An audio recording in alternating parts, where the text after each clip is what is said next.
So this match has ended and Arsenal have won away from home 1-0 against Brighton, courtesy of a goal from substitute Alexandre Lacazette, as Bukayo Saka puts the ball into the box for Lacazette and a brilliant finish into the bottom right corner for Alex Lacazette. A big win for Arsenal, much needed, and I think Arsenal will definitely take it. And that goal did come in the 66th minute, as I said, of Lacazette coming on the pitch, only 21 seconds after he comes off the pitch. So very good for us. We made one change from 3-1 win against Chelsea. Pierre-Emerick Aubameyang coming into the side for Alex Lacazette, but Lacazette did come off the bench, so it makes it 3-3 now for him, which is very good for us. For Brighton, it didn't look very good. They went with, they didn't have Mopé, didn't have Welbeck, Lallana, Lamptey, the keeper as well, Matt Ryan. So they had a very much changed team, and they didn't look very good going forward. They didn't create enough, I didn't think. And to be honest, it wasn't a comfortable night either, because towards the end of the first half they were creating a lot of chances. They had this 15-minute spell in which they easily could have gone 2-3-0 up, and we would have been in the mud, but we got past it. We moved on. We took our chance with Lacazette. Good stuff there from Arteta. I'll praise him when I can, which he did well by bringing Lacazette on. Could have done it earlier, but I guess we won the game. It's 3 points on the board, and you can't really complain about that, can you? It's 3 points. And before we do get in to the player ratings, we will look at the match stats first of all. 13 shots to them to our 11, 2 shots on targets for them to our 3, 49% possession for them to our 51%. So it was quite equal during most of the game. 493 passes to our 510, 81 pass accuracy for them to our 85%. To be fair, a lot of it was backwards and sideways because we had Elneny and Xhaka, so I wouldn't give it too much props. But 11 fouls for them to our 4, 2 yellow cards for them to our 0, no red cards, no offsides, 5 corners for them to our 4, but they couldn't make anything from the corners. And when we took corners, we couldn't really challenge because Saka couldn't get his ball past the first man, but he did get man of the match, and deservedly so. Saka was really good in this game and got man of the match. That does bring us up to 13th now in the Premier League. Newcastle haven't played yet, so if they do win, they do go above us, I'm pretty sure, but we do go into 13th. That is very good. 1 point behind Wolves, who haven't played yet, and 3 points behind Leeds, who are into 11th now. So we're doing good. We're climbing up the table, and if you look at the points tally, we're only 6 points off 5th. We're only 7 points off Manchester United, but they do have 2 games in hand, obviously. But you know what I mean? We're not a billion miles away. We just need to keep this consistent run going, and we do have West Brom in our next game, so that'll be a good way to see where we are right now, I guess. Big Sam, you just got 5-0. Got pumped 5-0 to Leeds United. We weren't very good. The own goal conceded in that game wasn't good either. So let's get straight into the player ratings. First of all, Bernd Leno started off in goal. To be honest, he didn't have much to do, and what he did have to do, I thought he did very well without many mistakes. So straightforward, 7. Right back, Hector Bellerin. At times I thought he got exposed from Bernardo, whoever was that Brighton player. I should check it. Yeah, Bernardo. He attacked him at times, but at some times he didn't attack him, and Bellerin again had a comfortable night like he did against Chelsea. So for Bellerin, I will give him a 5. Rob Holding and Pablo Murray were the 2 centre-backs, and for me, I think they had a very comfortable night. They didn't have too much trouble. They cleared everything that came for them, and I think in that respect we were quite decent. So for the both of them, Pablo Murray and Rob Holding, I will give them 7s because I thought they were quite solid.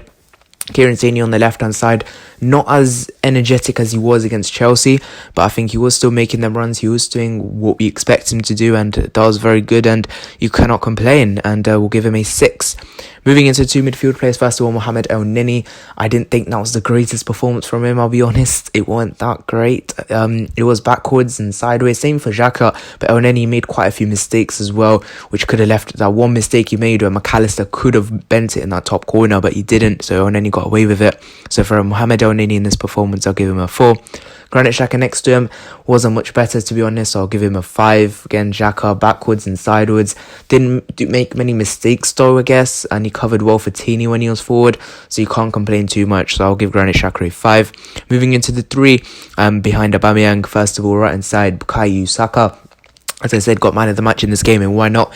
He got the assist for the goal, looked very energetic, does what he does, goes past players, and that was very good from Bukayo Saka, and I haven't got much to complain about him. Maybe he could have done better with the set pieces, could have brought it above the first man a bit more, but I think if Pepe were there instead of him, he would have done much better. So for Bukayo Saka, I will give him a 9. Left hand side, Gabriel Martinelli. In this game, we didn't see much of Martinelli. I'll be honest with you, it wasn't much of a he didn't get on the ball. He didn't have. It wasn't one of his vintage performances, let's say. So let's give him a 5. In the middle, Emil Smith-Rowe. Again, he wasn't great today. I have to say he's probably one of the worst on the pitch. He couldn't get a good grasp. He did little things that were decent. I didn't think Emil Smith-Rowe played well. I'll give him a 3. I think I'll give Aubameyang a lower score. I thought he was the worst player on the pitch today. Didn't offer anything. Was that due to the fact he was isolated more often than not? Possibly, I'm not too sure. But Aubameyang not good enough for me at the moment, and I'll have to give him a 2. And the substitutes, first of all, Lacazette came on, as I said, and instantly got the goal, so I will have to give him an 8 for that performance. Ainsley Maitland-Niles and Danny Ceballos all came on very late in the game, so I won't give them a mark. Among the other substitutes was Runarsson, Cedric, Pepe, Mustafi, Willock and Nketiah, who didn't come on. As a team performance, I will give a team performance today. I thought as a team we did play well today. We stayed in the game, and then when we took our chance, we did it. And sometimes you have to play games like that, and we need more of these performances, I would say. So 7 as a team performance. For Mikel Arteta, I thought he did well. I thought the lineup was what we expected. It was a good lineup. That front four looked exciting, which is what we wanted. So no one had any complaints before the game started.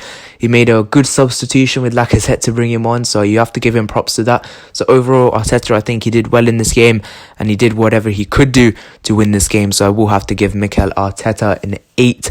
And yeah, good. A win. Another win. 2 wins on the bounce. When was the last time we had that? I think the last time we had 2 wins on the bounce was West Ham and then Sheffield United. Am I wrong? I think that's right.